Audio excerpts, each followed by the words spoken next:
यात्रा सुरू करतायत. खऱ्या अर्थानं आरक्षण धोक्यात आलेलं आहे का? ओबीसींचं, एससींचं, एसटीचं? ओबीसींचं धोक्यात आलेलं आहे, एससी एस टीचं नाही. मी मगाशी जसं म्हटलं की मागच्या लोकसभेमध्ये 31 मराठा समाजाचे असणारे खासदार निवडून गेलेत, ही असणारी परिस्थिती आहे. आणि आत्ता आपल्याला असणारं दिसतंय की शरद पवारांचं वक्तव्य आहे की 225 समाजाचे उमेदवार निवडून येतील, ही माझ्या अंदाजानं धोक्याची घंटी आहे. वरचं सरकार जे आहे ते 22 मतावरती टिकून आहे आणि खाली असणारं जे आहे 225 जर आलं तर ओबीसीचं आरक्षण संविधानिक आहे ह्याच्याबद्दल दुमत नाही, पण ते संविधानचा हिस्सा झालेला नाही, जे भाग झालेला नाही. जे शेड्यूल कास्ट आणि शेड्यूल ट्राईब याची यादी जी जोडण्यात आलेली आहे तशी ओबीसीची यादी जोडण्यात आलेली नाही. ती जोडावी म्हणून आम्ही असणारा 89 साली काँग्रेस आणि त्या काळचं BJP यांच्याकडे शिष्टाचार केला होता. VP सिंग पंतप्रधान असताना, पण या दोघांनीही त्यावेळेस नकार दिला आणि म्हणून GR काढून ते आरक्षण देण्यात आलं.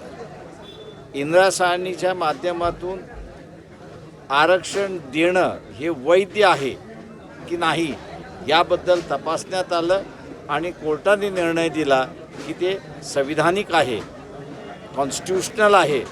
पण GRच्या माध्यमातून देणं संविधानिक आहे का, हा अजून प्रश्न त्या ठिकाणी शिल्लक राहिलेला आहे. आणि त्याच्याचबद्दल आता असताना अप्रत्यक्षातपणे चर्चा केली जाते.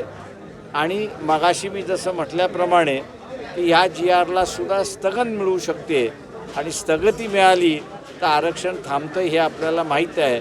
तेव्हा ओबीसींचं आरक्षण हे धोक्यात आलेलं आहे आणि म्हणून आम्ही सर्व ओबीसींना असणारं म्हणतो आहे की या विधानसभेमध्ये किमान 100 ओबीसी समाजातले उमेदवार हे विधानसभेमध्ये गेले पाहिजेत.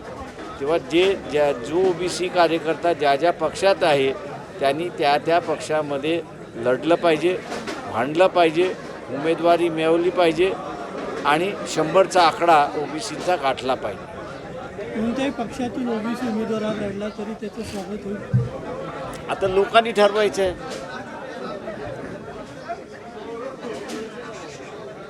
चालेल, थँक्यू.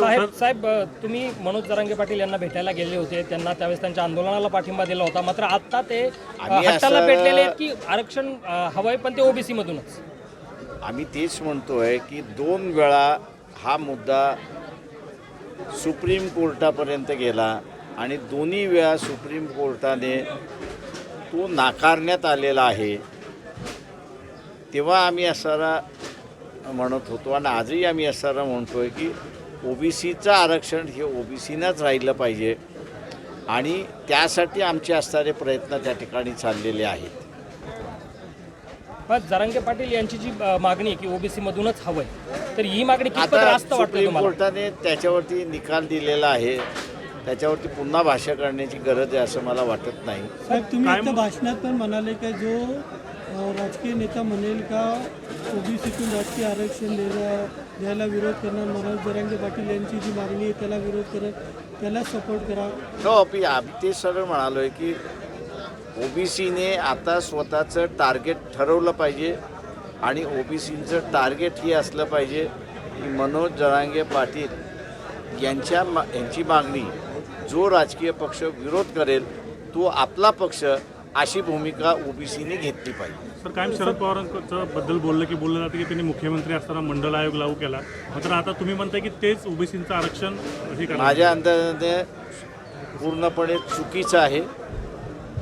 मंडल आयोग लागू करणारे विश्वनाथ प्रताप सिंग प्राईम मिनिस्टर असताना 1990 साली त्यांनी लागू केलं. ते लागू केल्यानंतर त्याच्यातले उरलेले जे भाग होते की राज्यामध्ये सुद्धा ते लागू व्हावे. शरद पवारांचं एवढंच ते कॉन्ट्रीब्युशन आहे की महिलांचं आरक्षण त्यामध्ये इन्क्लूड करावं, हे त्यांचं कॉन्ट्रीब्युशन आहे. सर तुम्ही लोकसभेमध्ये मराठा समाजाचे जे काही मनोज जरांगे बसले होते त्यांना तुम्ही पाठिंबा दिला होता आणि आता तुम्ही ओबीसीच्या कोणालाही पाठिंबा दिलेला नाही, कोणालाही पाठिंबा काढलेला नाही. बरोबर. त्याच्यामुळे तुमचा प्रश्न चुकीचा आहे. ज्यावेळेस तुम्ही त्यांना भेटायला गेले होते परंतु आता ओबीसी प्रश्न असा आहे, त्याच्यामध्ये भेटायला गेलो त्यावेळेसही मी म्हणालो होतो तुम्ही पुन्हा वाचा आणि मग तुमचा प्रश्न फ्रेम आता करा. परंतु तुम्ही आता ओबीसी आरक्षणासाठी जे काही यात्रा काढताय या गोष्टीचा तुम्हाला येणाऱ्या विधानसभेमध्ये फटका बसेल का? आम्ही कुठलंही कार्य करतो त्यावेळेस राजकीय दृष्टिकोन ठेवून करत नाही, समाज हिताचा आम्ही असताना बघतोय. आज अनेक गावांमध्ये 2 तट पडलेले आहेत. एक ओबीसीचा तट पडलेला आहे आणि एक मराठा समाजाचा तट पडलेला आहे. राजकीय तट हे समजू शकतो, पण राजकीय तट हे संघर्षामध्ये उतरू नये एवढंच फक्त आम्ही त्या ठिकाणी पाहतो. मनोज जरांगे पाटील हे 288 जागा लढवण्याऐवजी आता आमदार पाडा जी आपली मागणी मांडणार नाहीत अशी भूमिका घेत आहे. मान्य ते आहे त्यांचा तो त्यांचा काय भूमिका घ्यावी काय न घ्यावी हा त्यांचा अधिकार आहे.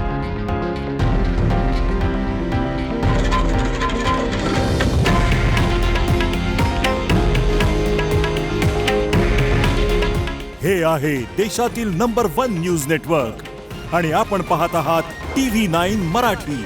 काळजी तुमची, हित महाराष्ट्राचं.